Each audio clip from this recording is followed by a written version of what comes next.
हम पुस्तक पुनर्आगमन पुनर्जन्म का विज्ञान से आज हमारा 5th चैप्टर स्टार्ट करने जा रहे हैं, आत्मा की रहस्य यात्रा। देखेंगे क्या है इस चैप्टर में। श्रीमद् भागवतम के श्लोक कोट किए गए हैं एक के बाद एक, और श्लोक कोट नहीं किए गए हैं, डायरेक्ट उनके ट्रांसलेशंस रखे गए हैं। और वो सारे के सारे जो वर्सेस हैं वो वही वर्सेस हैं जो हमने आज तक कभी नहीं पढ़े। एटलीस्ट मैंने नहीं पढ़े, आप लोगों ने पता नहीं पढ़ लियो कि नहीं, प्रभु जी ने भी अभी तक नहीं पढ़ा है। चलिए देखते हैं। कृष्ण कृपा मूर्ति श्री श्रीमद् एसी भक्ति वेदांत स्वामी प्रभुपाद के लेखों से उद्धरण। एक जीवन समय की एक कौंध मात्र है। अनादि काल से जीवात्मा जीवन की विविध योनियों में और विभिन्न लोकों में लगभग निरंतर यात्रा करता रहा है। इस पर आता है ये श्लोक, ये वही श्लोक है शायद श्रीमद् भागवतम का।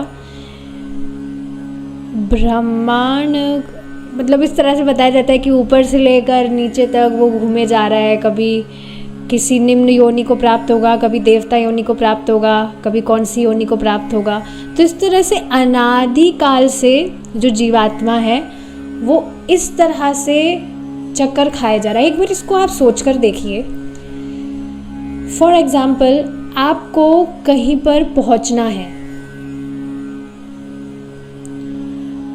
और उस जगह पर पहुंचने की बजाय आपको बस इधर उधर घुमाया जा रहा है। जैसे बिल्कुल आप समझ जाएंगे अगर आपके साथ में कभी हुआ हो तो ये चीज़। कुछ भी डॉक्यूमेंट्स वगैरह का कुछ भी काम होता है, वेरिफिकेशन वगैरह करवाने होते हैं डॉक्यूमेंट, तो उसमें कोर्ट के बहुत चक्कर लगाए जाते हैं। कोर्ट में जो भी हाई पोस्ट पर जो भी लोग होते हैं उनके सिग्नेचर वगैरह के लिए, तो वो डेट देते रहते हैं, आज आना कल आना। अब इस तरह से सोचिए, पता नहीं आपके साथ ऐसा हुआ है कि नहीं, पर मुझे याद है when I was in my college, तो मुझे उस डॉक्यूमेंट का नाम याद नहीं है, बिल्कुल भूल गई मैं। पर हाँ, वो डॉक्यूमेंट वेरीफाई करने के लिए किन्हीं के साइन चाहिए थे। तो वो हर वक्त कभी वो व्यक्ति मिलते नहीं थे, कभी वो बिज़ी होते थे, कभी कुछ डेट देते थे, कभी कोर्ट की छुट्टी होती। तो इस तरह से बहुत चक्कर वहाँ पर लगे थे, तो बहुत ज़्यादा मैं फ्रस्ट्रेटेड हो गई थी। तो इस बात को आप समझ रहे हैं, इस तरह से बस चक्कर लगाते जाए और आपका काम ही ना बने, कितनी फ्रस्ट्रेटेड आप हो जाएंगे। तो इस तरह से जीवात्मा को अपने गंतव्य पे पहुँचना चाहिए। उसका गंतव्य क्या है? भगवान की प्राप्ति। पर उसकी जगह बस वो अनादि काल से इस तरह से चक्कर पे चक्कर यहाँ लगाया जा रहा है। तो उसके बाद में भी भगवान की ऐसी अद्भुत माया है कि लोग फ्रस्ट्रेटेड नहीं हो रहे, और फ्रस्ट्रेटेड होते भी हैं तो वो परमानेंट सॉल्यूशन पर वर्क नहीं करते। तो ये हमारी ही बात हो रही है, किसी और की बात नहीं हो रही है। अनादि काल से इस तरह से व्यक्ति भ्रमण किए जा रहा है, लगभग निरंतर।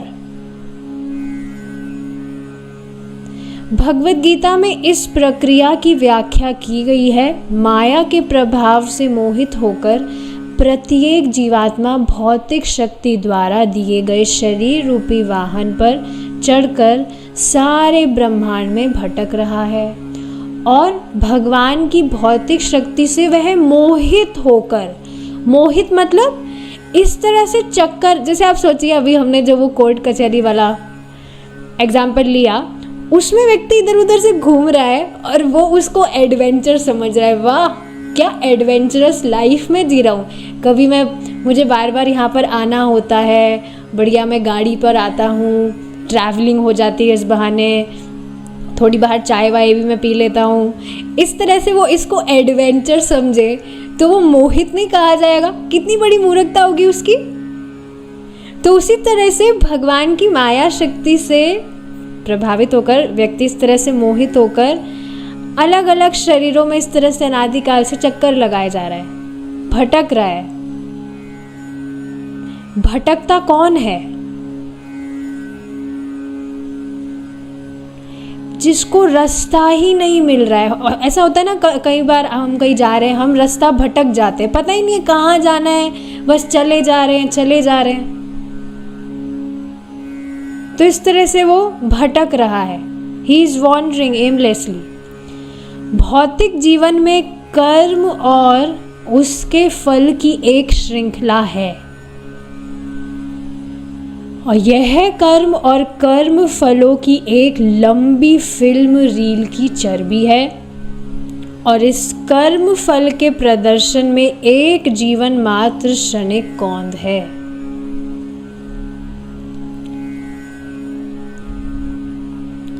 यहाँ पर ये वर्ड लिया जा रहा है कौंध। ये वर्ड सुना तो है, इसका एग्जैक्ट मीनिंग क्या होगा?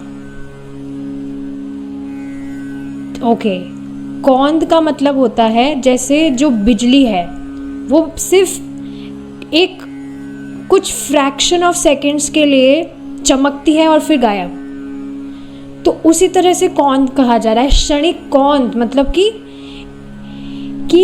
ये जो भी व्यक्ति को जीवन प्राप्त होता है ये एक चमक की तरह है, कब शुरू हुआ कब खत्म हो गया पता ही नहीं। जैसे आप खुद सोचिए, अभी आपकी जो भी उम्र है, जब भी आपका जन्म हुआ था तब से लेकर अब तक आपके जितने भी वर्ष निकल गए हैं, आयु निकल गई है, आप देखेंगे कि पता ही नहीं चला कि अरे हम कब इतने बड़े हो गए, इतनी जल्दी हमने ये एज ले ली। Is it not? पता ही नहीं लगता, बिल्कुल कल जैसी बात लगती है। अरे अभी कुछ टाइम पहले तो स्कूल में था, कॉलेज में था, और इतनी एज हो गई। जैसे मैं खुद इस पर सोच रही थी, एक व्यक्ति है, उनकी ऑलमोस्ट 9 साल बाद मुझसे बात हुई, तो मैं सोच रही थी 9 साल इतनी जल्दी निकल गए, पता ही नहीं चला। और वो व्यक्ति तो बिल्कुल भूल ही गई कि मैं हूँ कौन। सोचिए आप, इस तरह से क्षणिक कौन का मतलब आप समझ रहे होंगे, इतना मतलब बहुत तेजी से ये जो जीवन है ये निकल कर व्यक्ति फिर वापस से उसको कोई दूसरा देह प्राप्त हो जाता है। जब बालक पैदा होता है तब यह समझा जाना चाहिए कि उसका विशिष्ट प्रकार का शरीर एक नए कर्म संग्रह का प्रारंभ है, और जब कोई वृद्ध मरता है तो यह समझना चाहिए कि कर्म फलों का एक संग्रह समाप्त हो गया है। तो इसको समझिए कहा क्या जा रहा है। जब बालक का जन्म होता है, जैसे मुझे समझ आ रहा है उस तरह से मैं बता रही हूँ, बालक का जब जन्म होता है तब क्या समझा जाना चाहिए कि उसको एक पर्टिकुलर देह प्राप्त हुआ है, उसके पिछले जो भी उसने कर्म किए हैं उसके अकॉर्डिंग। आप देखेंगे कुछ लोग, उनकी शक्ल ही इतनी एग्रेसिव होती है, मतलब गुस्से वाली होते हैं कुछ लोग ऐसे। कुछ लोग तो होते हैं इतने सौम्य दिखते हैं, वो इतने सॉफ्ट, इतने मतलब उनका चेहरा एकदम फूल की तरह दिखता है। और कुछ लोग होते हैं जो इतने एग्रेसिव दिखते हैं जैसे वो उस समय गुस्से में भी ना हो, पर फिर भी हमेशा उनका चेहरा ही इस तरह का होता है, वो हमेशा एग्रेसिव दिखता है। तो ऐसा कैसे? और एक व्यक्ति है जिसका चेहरा इतना सौम्य है, इतना सॉफ्ट, एकदम फूल के जैसा, जस्ट लाइक अ फ्लावर, ब्लॉसम फ्लावर। तो ये सभी कुछ पहले का जो उनका जो भी कर्म रहे हैं पिछले जन्म में, वही से कंटिन्यू होकर आ रहा है। तो उसका विशिष्ट प्रकार का शरीर एक नए कर्म संग्रह का प्रारंभ है। ऐसा नहीं है कि पिछले जन्म में ही कर्म किए हैं, इस जन्म में भी तो व्यक्ति क्या क्या कर्म करके इस जन्म में भी तो संस्कार उदित होते ही हैं। और जब कोई वृद्ध मरता है तो यह समझ जाना चाहिए कि कर्म फलों का एक संग्रह समाप्त हो गया है। पर समाप्त का मतलब ये नहीं है कि उसके जो भी कर्म फल उसने किए हैं, मतलब कर्मों का, इसको देखिए एक और बात यहाँ पर समझिए। जैसे जो व्यक्ति इस जन्म में कर्म कर रहा है, ऐसा जरूरी नहीं है कि उसके फल उसको इस ही जन्म में भोगने हो। वह कर्मों का फल उसको उसके अगले जीवन में भी प्राप्त होता है। तभी तो कहा जाता है कि देखा भी जाता है कुछ लोग जो धनी होते हैं वो बहुत पुण्य करते हैं, खूब धर्म करेंगे, दान करेंगे, क्यों? ताकि आगे कुछ कमी ना आए। ऐसा होता ही है, कुछ लोग आपको दिखेंगे शुरू से ही they are so rich, why? क्योंकि पहले उन्होंने बहुत दान धर्म किया था। और कुछ लोग होते हैं जो बहुत गरीब होते हैं, उसका मतलब क्या है? पहले कुछ भी दान नहीं किया, कंजूस थे। तो ये सारी चीज़ें इस तरह से चलती है। श्रीमद् भागवतम 3.31.44। आगे देखिए, तुम्हें अपना अभिष्ट शरीर प्राप्त होता है। जीवात्मा अपने शरीर की सृष्टि अपनी ही इच्छाओं से करता है, बिल्कुल स्पष्ट है। और भगवान की बहिरंगा शक्ति उसे ठीक वही रूप देती है जिससे वह अपनी इच्छाओं का पूर्ण रूप से भोग कर सके। बिल्कुल स्पष्ट है। किसी व्यक्ति की बहुत तैरने की इच्छा है, बहुत बड़े स्विमर बन रहे हैं, ये बन रहे, वो बन रहे, तो ठीक है। मनुष्य देह में माया देवी इज लाइक, अच्छा मनुष्य देह में तो तुम्हें कमी पड़ गई ना, अच्छे से तुम नहीं तैर पा रहे हो, तो ठीक है, तुम अगले जीवन में मछली बनो और आराम से पानी में ही रहो, पानी में ही तैरते रहो।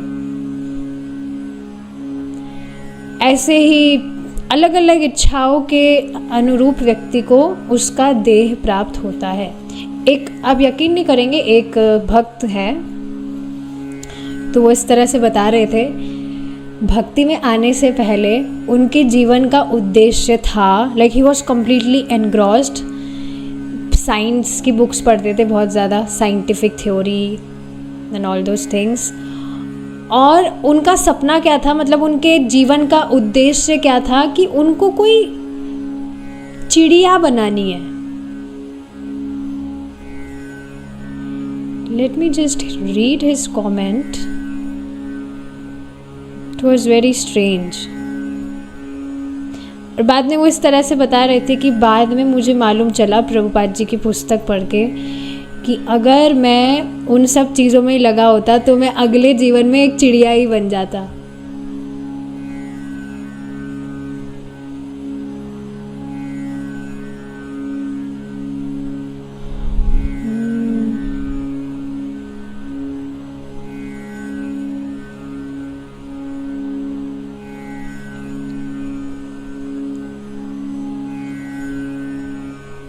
यस, ये रहा। तो इसमें देखिए क्या बताया गया था,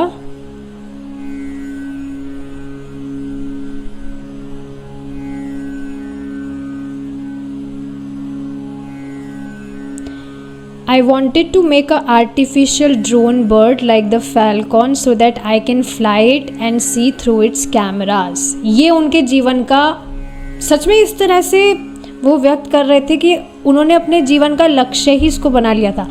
अब ये जो भी साइंटिस्ट वगैरह जो भी गैजेट्स वगैरह बनाते हैं अतरंगे तरह के, इनको बनाना कोई आसान चीज़ थोड़ी है। कितना टाइम, कितनी एनर्जी, कितनी इंटेलिजेंस व्यर्थ होती है। आई यूज़ द वर्ड व्यर्थ, वेस्ट होती है, इन्वेस्ट कुछ भी नहीं हो रहा है, क्योंकि इनसे उनको कुछ प्राप्त होगा नहीं।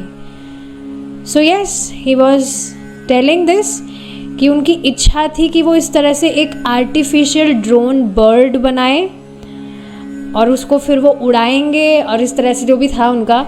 तो बाद में ही शेयर्ड कि उनको रियलाइज़ हुआ प्रभुपाद जी की पुस्तक पढ़ के कि अगले जीवन में वे एक चिड़िया ही बन जाते, और ये वास्तविकता है, ऐसा ही होता है। बिल्कुल आप स्पष्ट यहाँ पर देख रहे हैं, और ये स्ट्रेट फॉरवर्ड श्रीमद् भागवतम से रखे जा रहे हैं जो भी वर्सेस हैं। जीवात्मा अपने शरीर की सृष्टि अपनी ही इच्छाओं से करता है। जो भी प्रोजेक्ट्स वो लिया हुआ है, ये बताइए बिल्कुल व्यर्थ की इच्छाएं तो है कि मैं चिड़िया बनाऊंगा या मैं ये करूंगा वो करूंगा। इससे कहाँ व्यक्ति को कुछ आत्म साक्षात्कार प्राप्त होगा? क्या इससे जन्म मृत्यु का चक्र खत्म होगा? शेर दूसरे पशु के रक्त का भोग करना चाहता था, मतलब वह एक व्यक्ति था पहले जो पहले मांसाहार करना चाहता था। तो अतएव भगवान की कृपा से भौतिक शक्ति ने उसे शेर का शरीर दिया, उस जीव को, उस व्यक्ति को अब शेर का शरीर दिया, और ये भगवान की कृपा है। समझ रहे? It's not like Krishna is taking revenge, बदला ले रहे हैं, भगवान कृपा कर रहे हैं। भाई उसकी इच्छा ही ऐसी है। अभी आप अपनी मम्मी से, अपने पापा से कुछ इच्छा करें, बचपन में करे होंगे ये खिलौना चाहिए, वो खिलौना चाहिए, तो आपकी इच्छा वे पूरी करे तो वो आप उनकी कृपा ही तो मानेंगे। तो उसी तरह से जीवात्मा इस बात को नहीं समझ रहा कि मेरे लिए ये मांसाहार करना या जो भी बिना मतलब की चीज़ें भगवान से इतर करना ये मेरे लिए अच्छा नहीं है। जीवात्मा इस बात को नहीं समझ रहा, पर वो इस तरह से जिद कर रहा है, उसकी इच्छा है। तो भगवान तो सबके सुहृद है, भगवान उसकी इस तरह से इच्छा पूरी करते हैं क्योंकि वो खुद ऐसी इच्छा चाहता है। पर अगर भगवान के भक्तों का उसको संग प्राप्त होता है, कुछ भी महत सेवा उसने अनजाने में कर दी, भक्तों की सेवा, कुछ सुकृत उसका इकट्ठा होकर फलीभूत हुआ, थोड़ी वो भक्ति अपनी इंद्रियों से थोड़ी बहुत वो भक्ति करना स्टार्ट कर दिया भगवान की, तब जाकर भगवान उसको बुद्धि देने लगते हैं कि इन सब से तुम्हें कुछ प्राप्त नहीं होगा। और आप खुद अपने जीवन में देखिए, सारी प्रैक्टिकल बातें हैं। अपने भक्ति के जीवन से पहले आप कौन कौन सी चीज़ों को बहुत सीरियस लेते होंगे कि अगर मैं ये नहीं करूँगा तो कैसे चलेगा, ये तो मुझे करना ही है। और अब वास्तव में हंसी आती होगी, मुझे बहुत हंसी आती है खुद के ऊपर कि क्या क्या चीज़ों पर मैं मतलब इतनी ज़्यादा एनग्रॉस थी, मुझे ये करना है, वो करना है। तो ये बुद्धि कौन दे रहे हैं? भगवान दे रहे हैं। पहले उन चीज़ों में एनग्रॉस रहने की बुद्धि भी भगवान ही दे रहे थे। क्यों? क्योंकि हम खुद वैसी इच्छा कर रहे थे। लेकिन अब जब हम भगवान की भक्ति करने लगते हैं तो अब बस we has taken shelter of Krishna, अब हम भगवान की शरण ले लिए हैं। तो अब सब कुछ भक्त के जीवन में भगवान के प्लानिंग से होता है। बहुत सुंदर बात मुझे लगती है। Everything what ever is happening in your life, it is according to Krishna's plan.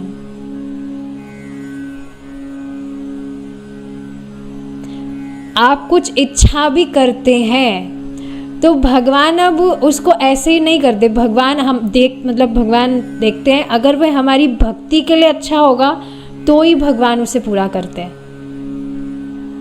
Krishna is very personal, he is very sensitive. तो इस तरह से उसको शेर बना देते हैं जो दूसरे पशु के रक्त को भोगने की सुविधाओं से युक्त था। श्रीमद् भागवतम 9.9.2। आगे देखिए, मृत्यु का अर्थ है अपने पिछले जीवन की विस्मृति। मनुष्य के बाद व्यक्ति अपने वर्तमान शारीरिक संबंधों के विषय में सब कुछ भूल जाता है। भूल जाता है कि नहीं? कुछ याद है आपको पहले आप क्या थे क्या नहीं? आइडिया भी नहीं लगाया जा सकता कि हम पहले क्या थे, और आइडिया लगाएंगे भी तो वो ठीक होगा कि भी नहीं ये भी नहीं पता, और उसको करने से कुछ फ़ायदा भी नहीं है। इसका थोड़ा सा अनुभव हमें रात में सोने पर होता है। सोने पर हम, सोना मतलब स्लीप, इस शरीर और इसके संबंधों के बारे में सब कुछ भूल जाते हैं। यद्यपि यह भूल जाना कुछ ही घंटों के लिए और अस्थायी होता है। मृत्यु कुछ महीनों तक सोने से अधिक कुछ नहीं, जिससे शारीरिक पिंजरे की एक नई अवधि विकसित हो सके।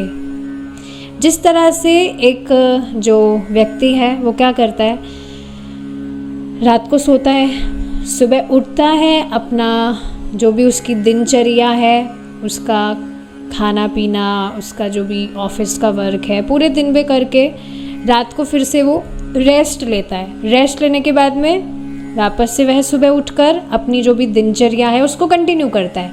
तो उसी तरह से जो जीवात्मा है, जब वह मृत्यु को प्राप्त करता है, यानी कि यह देह छोड़ता है, तो कुछ महीनों तक वह सोया हुआ है। प्रभुपाद जी इसको बताते हैं, अपने एक लेक्चर में भी इसको बताते हैं Prabhupada ji, that death is simply a sleep for few months. कुछ महीनों के लिए व्यक्ति सोया हुआ है, बस मृत्यु का अर्थ यही है। और फिर वापस से क्या होता है, उसको एक नया देह प्राप्त होता है, तो उसकी उस देह के साथ में वापस से एक नई यात्रा शुरू होती है। तो इस तरह से ये एक, जिस तरह से भी हमने देखा कि व्यक्ति सोता है रात को, सोने के बाद में फिर वो वापस से जब सुबह उठता है अपनी दिनचर्या कंटिन्यू करता है, तो उसी तरह से व्यक्ति अनादिकाल से जो भी उसके कर्म करता आया है, जो भी वासनाओं से वासित है, बस उसी से थोड़ी देर वो ब्रेक लेता है, मृत्यु आती है, मतलब थोड़े महीनों के लिए वह ब्रेक लेता है, फिर उसे एक नया देह प्राप्त होता है ताकि वो अपने प्रोजेक्ट को कंटिन्यू कर सके उसके अगले देह में।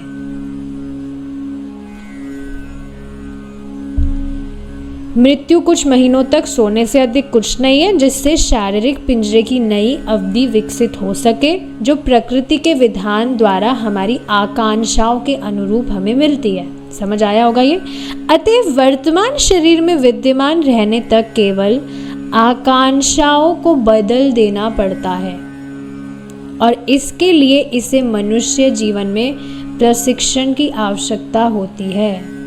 यह प्रशिक्षण जीवन में किसी भी स्तर पर प्रारंभ किया जा सकता है, यहाँ तक कि मरने के कुछ ही क्षण पहले भी, परंतु सामान्य विधि यह है कि मनुष्य प्रारंभिक जीवन से ही प्रशिक्षण प्राप्त करे। प्रशिक्षण मतलब कि ये जो प्रोजेक्ट्स हैं, अब प्रोजेक्ट का मतलब आप समझ रहे होंगे ना, जो भी हमारी कामनाएं हैं, इच्छाएं हैं, जो अनादिकाल से हम लेकर आ रहे हैं, संस्कार है, इन सब का एंड कैसे किया जाए।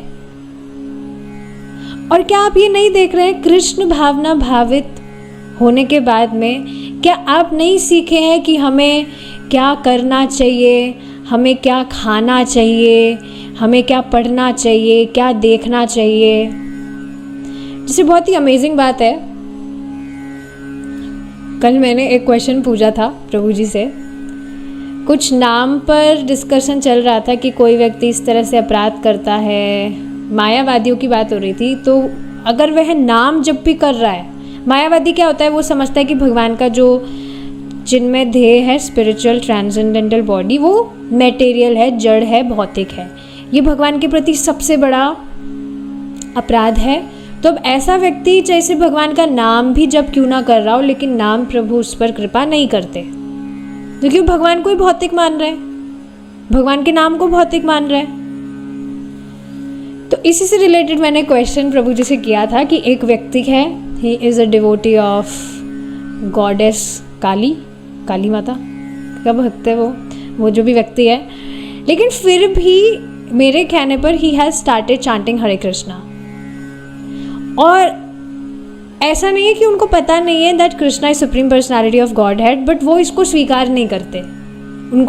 उनका मानना है दैट प्रभुपाद जी ने ऐसे अपनी ही स्पेक्यूलेशन से बहुत सारे ग्रंथ लिख दिए हैं, he is just speculating that Krishna is supreme personality, पर ऐसा नहीं है, माता काली इज सुप्रीम पर्सनालिटी, उनका मानना है ऐसा। देखिए कैसे माया बुद्धि फेरती है, बिल्कुल ऑपोजिट बात है कि नहीं। माया देवी है भगवान की सेविका, एंड ही इज थिंकिंग, माया देवी और काली माता, he is thinking that काली माता is supreme personality. anyways, तो हाँ, क्वेश्चन यही था कि क्या उन पर नाम प्रभु कृपा नहीं करेंगे। तो प्रभु जी ने कहा था कि करेंगे, बिकॉज वो इनोसेंट में या अज्ञान के कारण इस तरह से कह रहे हैं। anyways, आगे क्या बात आई थी, हाँ, एक बहुत सुंदर बात प्रभु जी ने कही थी कि आप देखेंगे वो जो भी व्यक्ति हैं जो अपने आप को इस तरह से बोल रहे हैं कि मैं इनका डिवोटी हूँ, मैं काली माँ का डिवोटी हूँ, ये हूँ वो हूँ, पर अगर वो इस तरह से उन देवी की उपासना करने से संतुष्ट होते तो क्या वो हरे कृष्णा जप कर रहे होते। और अब यहाँ पर आप अपना केस देखिए, आपसे अगर कहा जाए आपके कोई बहुत प्रिय मित्र है, वो बस मित्रता के लिए आपसे कह रहे हैं कि अरे आप काली माँ का ये कर लो वो कर लो, तो क्या आप मित्रता के लिए भी करेंगे? नहीं, क्यों? Because you are satisfied with what ever you are doing for Krishna. तो कल की ही बात थी, उन व्यक्ति ने मुझे कहा कि अच्छा मैं आपके कहने पर हरे कृष्णा करता हूँ, आप भी मेरे कहने पर इस तरह से, पता नहीं क्या काली माँ का कौन सा पुराण था, उन्होंने मुझे कहा कि आप भी ये सुनिए मेरे कहने पर प्लीज़। मैंने उनको साफ मना कर दिया, भाई आपको हरे कृष्णा करना है तो करो, मुझे कुछ करने को मत बोलो। बिकॉज आई एम, मतलब मेरा उद्देश्य क्या है, my goal is to become mad for Krishna. भगवान के विषय में ही सुनना है, भगवान को अर्पित करके ही खाना है, भगवान की ही बातें सुननी है, भगवान को ही देखना है। मैंने उनको स्ट्रिक्टली सब कुछ बताया कि इस तरह से मैं ट्राई कर रही हूँ, ऐसा कर नहीं पा रही हूँ बट मैं ट्राई कर रही हूँ कि बाहर का कभी भी कुछ भी नहीं खाना है, ना कोई मूवीज़ देखनी है, ना कोई हॉलीवुड बॉलीवुड म्यूज़िक सुनने हैं। मैं ऐसा कर भी नहीं रही हूँ, ट्राई कर रही हूँ, तो मतलब मैं नहीं ही कर पा रही हूँ भगवान की कृपा से। लेकिन अब उनसे पूछा जाए कि क्या आप भी इस तरह से do you want to become mad for जिनकी भी आप उपासना कर रहे हैं, तो उनका आंसर क्या होगा? मैं सच में इस पे विचार कर रही थी कि जिस तरह से भगवान कृष्ण भगवत गीता में कह रहे हैं कि आप मुझे भोग लगाकर खाइए, आप मेरे भक्त बनिए, ऐसे और देवी देवता तो शायद ही बोलते होंगे कि आप मुझे भोग लगा के खाइए। पता नहीं आपने कभी पढ़ा है कि नहीं, भगवान के अलावा तो कोई ऐसे कह भी नहीं रहे। क्यों? क्योंकि सिर्फ भगवान ही है देने वाले।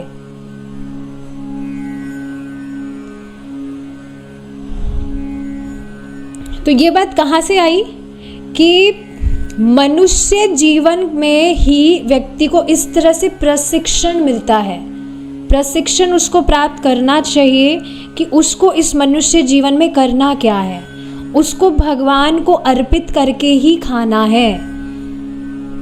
उसको कुछ भी हॉलीवुड बॉलीवुड मूवीज़ सॉन्ग्स वगैरह नहीं सुनने, उसको भगवान की कथा ही सुननी है। तो ये बात सुनकर वो थोड़ा शॉक हो गए। उनको लग रहा था मैं अपने आप को टॉर्चर कर रही हूँ, ऐसा कैसे हो सकता है कि सिर्फ कृष्ण के अलावा कोई मूवी देखने ना जाए, कोई सॉन्ग ही ना सुने।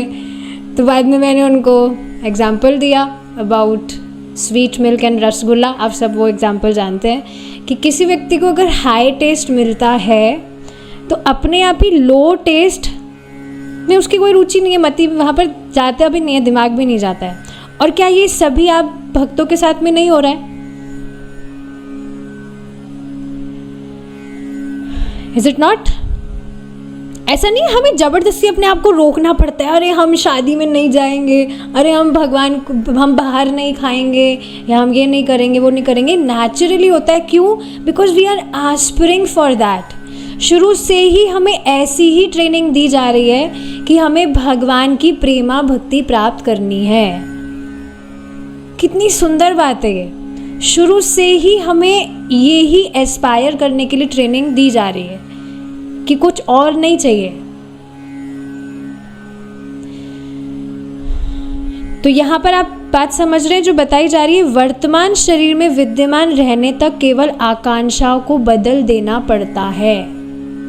तो जो भी हमारी इच्छाएं हैं, जो भी हमारे संस्कारों से, कर्मों के फलों से जो भी है, उसको हमें बस बदलना है। बदलना मतलब कृष्ण की तरफ टर्न करना है। इस वजह से आप देखेंगे कि जो भी चीज़ें हम पहले करते आए थे उसमें ज़्यादा कुछ चेंज नहीं हुआ है। बस क्या चेंज हुआ है, that we are doing it for Krishna. और यही बहुत बड़ा चेंज है, वास्तव में बहुत बड़ी बात है ये। बड़ी का मतलब कि इसका प्रभाव बहुत बड़ा है। तभी कुछ कठिनाई नहीं लगती कि हाँ खाते तो हम पहले भी थे, बस अब भगवान के लिए हम बना के भगवान के लिए बनाते, हम बनाते तो हम पहले भी थे, कुकिंग वगैरह पहले भी करते थे, या जो भी पहले आप करते थे वो अब आप कृष्ण के लिए कर रहे हैं। तो कुछ भी नहीं करने के लिए मना नहीं किया जा रहा है। जो भी आपकी इच्छा है, you do it for Krishna, it's just that easy. और इसके लिए मनुष्य को, मतलब मनुष्य जीवन में ही उसको ये सब नॉलेज प्राप्त होती है। अच्छा, अब एक और बहुत इंटरेस्टिंग बात यहाँ बताई जा रही है, फिर हम रुकेंगे, टाइम बहुत जल्दी निकल जाता है। देखिए क्या बताया जा रहा है, यह प्रशिक्षण जीवन में किसी भी स्तर पर प्रारंभ किया जा सकता है। प्रभुपाद जी इस पर ये बात बताते हैं कि ठीक है, कोई व्यक्ति इस ही जन्म में मुक्त नहीं भी हो रहा है, इसी जन्म में भगवान के पास नहीं भी जा रहा है, पर कम से कम वह शुरुआत तो करे। ठीक है, if you are not able to give your 100%, आप 100% नहीं दे पा रहे हैं कि आप 100% सब कुछ फॉलो करें, पर 0% तो नहीं होना चाहिए। एटलीस्ट यू डू इट, कुछ तो करिए। लेकिन बिल्कुल ही पार्श्विक जीवन चला जाए, ये बिल्कुल अच्छी बात नहीं है। कुछ मात्रा में थोड़ा 4-5 माला जप करे, भगवान को कम से कम एक टाइम भोग लगाए, भगवान की कम से कम एक दिन में एक बार कुछ तो कथा सुने, इस तरह से थोड़ा थोड़ा संपर्क तो प्राप्त करे, तो शुरुआत तो करे कम से कम। जिस भी अंश में, जिस भी मात्रा में आप भगवान की सेवा कर रहे हैं, आप भगवान की तरफ ही दौड़ रहे हैं।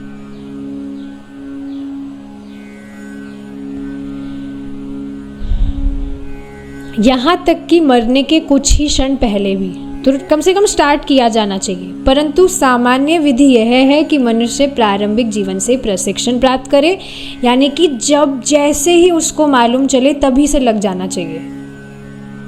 श्रीमद् भागवतम 2.1.15। अब आगे के जो वर्सेस हैं हम कल कंटिन्यू करेंगे, भगवान ने चाहा तो। हरे कृष्णा, जय श्रीला प्रभुपाद।